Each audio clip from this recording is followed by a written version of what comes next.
porque histórias conectam com outras histórias, né? Hoje, nosso lema, a Graciela e a Poli, é o quê? Uma mulher acende a outra. E como que, até a gente chegar lá para contar isso, né? Como que saiu esse lema, uma mulher acende a outra, eu quero que alguém de vocês, que vocês podem decidir, porque aqui o microfone é de vocês, dá uma resumida aí na história, quando criança, o que aconteceu, como foi isso, a juventude até chegar aqui. Bora lá!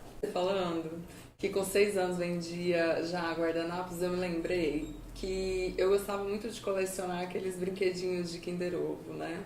E um dia eu juntei meu irmão, eu devia ter por essa idade aí, uns 7, 8 anos talvez. E falei pra ele, vamos vender isso daqui na vizinhança. Uau, olha lá! Quando a minha mãe descobriu, ela ficou morrendo de vergonha, né? Porque era uma moedinha de R$1, mas eu vendia, né? Nessa época, que é 30 anos atrás, né? Semana que vem já faço 38. E eu sou uma pessoa aventureira, assim, eu sou uma pessoa ousada, eu acredito, sabe? Apesar de timidez e apesar de algumas inseguranças, isso nunca me parou. Pensando e analisando a minha história, como você disse, né? Puxa de lá de trás.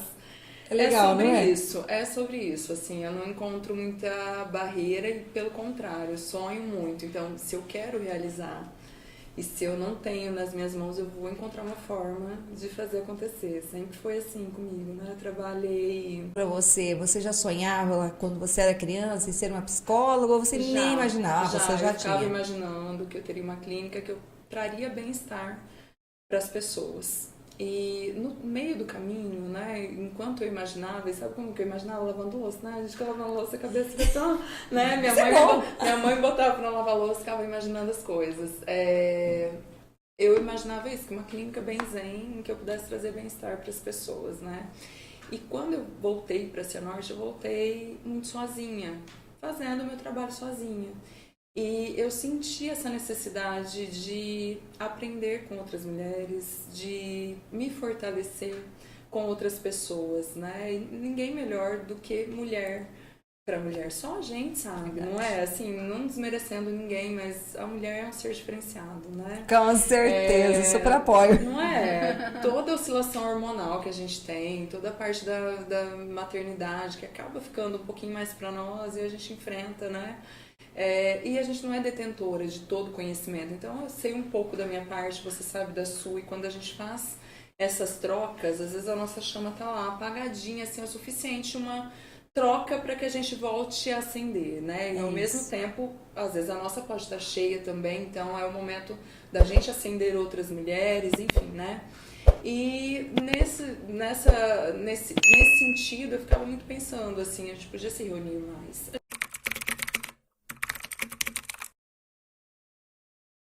Aquilo. O ponto de vista que eu estou vendo está muito carregado de emoção, e a emoção, né, ela vem assim como um instinto de sobrevivência, não com racionalidade. Então, se algumas vezes eu quero ser mais assertiva, agir com racionalidade, eu preciso de quem está de fora olhando a situação por um outro ponto de vista diferente, né? Tenho sim da minha confiança, que já está comigo há 11 anos, eu super confio nela e vira e mexe eu recorro com o maior prazer do mundo de poder estar fazendo isso e saio da minha sessão feliz da vida, né? Agora ela é de Londrina, foi minha professora, estagiei com ela e a partir daí não larguei mais.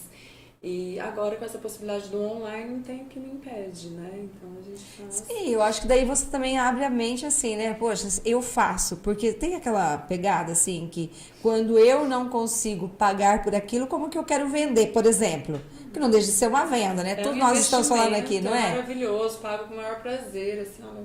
Isso. Aqui. Então você acaba fazendo o quê? Você também, com isso, você acaba dizendo assim, ó, vale. Então, o que eu faço também vale. E eu penso, eu acho que está corretíssima. Todos nós precisamos. Isso que você fez, né? De ir lá e resolver. Chamem isso, né, assim, de foco, de gestão emocional, mas eu chamo de independência.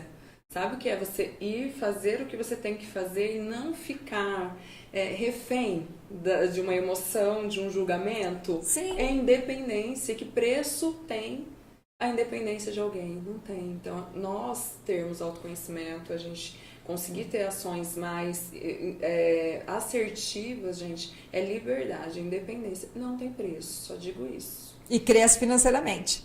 Tudo é Não tem como. Tem como, Poli? Fala pra mim. Sem o nosso desenvolvimento pessoal, não existe, sabe por quê? Como que se eu não estiver bem, como que se eu não estiver bem desenvolvida, eu vou desenvolver alguma outra coisa, eu acho, se sou eu que desenvolvo?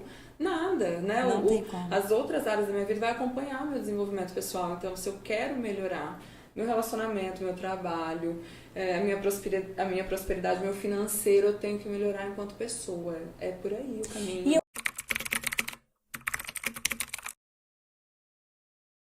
Sabe o que eu entendi nesse caminho do desenvolvimento humano? Eu sempre penso assim. Um dia eu cheguei, foi uma lição para mim assim muito grande. Foi em 2018, finalzinho de 2018. Eu estava indo para os Estados Unidos e antes disso, uma semana antes, eu fui para São José do Rio Preto. Aí, menina, eu cheguei lá, nossa, aquilo lá ficou marcado. Eu já falei isso em palestra, ficou marcado para mim. Então, às vezes, a gente, acho que meio, sem querer, a gente é meio arrogante. Eu cheguei e quando eu precisava fazer uma grade e tal, né, que eu estava fazendo, uma graduação, aí eu sentei e quando abriu o primeiro slide, eu fiz assim. Eu não acredito. Falei pra menina do lado, lembro até hoje, mesa preta, assim. Eu não acredito que eu vim de Cianorte aqui. Viajei à noite pra isso. Eu já vi isso. Acho que ela olhou pra mim e falou assim, mas quem que é essa doida, né? Fecha a boca, né? Aí eu cheguei a respirar, assim, saí, fui lá, tomei uma água, voltei, pensei comigo, falei, caramba, mas agora eu tô aqui, né? Vou fazer o que? Eu vou perder? É 2 dias, né? No sábado e no domingo. Falei, vou ver, né? Quem sabe tem alguma coisa que eu não vi ainda. Ai, que idiota. Eu me senti a maior idiota depois disso. Eu conto que a gente precisa aprender isso. Gente, aí ela olhou assim pra mim e falou assim, acho que eu vou falar um negócio pra você. Aguarda um pouquinho. Aí eu falei, caraca, podia dormir sem essa, né? Primeiro, já começou. Não tava nem 40 minutos de curso, de manhã. Aí eu peguei uma caneca de café, com essa cafezeira, sentei. A hora que eu sentei, isso eu lembro até hoje, a menina mudou o slide e começou. Tudo que eu tinha visto realmente. Mas sabe aquela pegada diferente? Cara, mas foi assim... Eu ficava assim... Aí ela falou assim... ela falava comigo, eu falei, espera aí, deixa eu entender isso aqui. E foi uma pegada. E no final... Veio uma pessoa que ele não era pastor, mas ele trabalhava lá numa igreja e ele falou assim, olha, eu tenho uma resposta para você de algo que você está pedindo. Eu olhei para ele e falei, meu Deus, eu tô mesmo, né? Pensei comigo, não falei, né? Sou desconfiada pra caramba. Eu falei, então pode falar. Ele falou assim, pega a caneta e escreve agora que eu vou falar para você. E começou. Cara, foi assim a maior pegada da minha vida, uma das maiores coisas assim, que aconteceu comigo em treinamento. E claro, né, que deu uma virada de chave incrível, foi aí que eu comecei uma mentoria, inclusive, que eu não tinha coragem de dar. Eu já tinha feito a grade, eu só estava terminando 2 cursos. Foi quebrar a arrogância naquele momento, de achar que eu sabia, quando na verdade eu precisava ver tudo. Daí eu disse assim, eu vi, mas eu não entendi.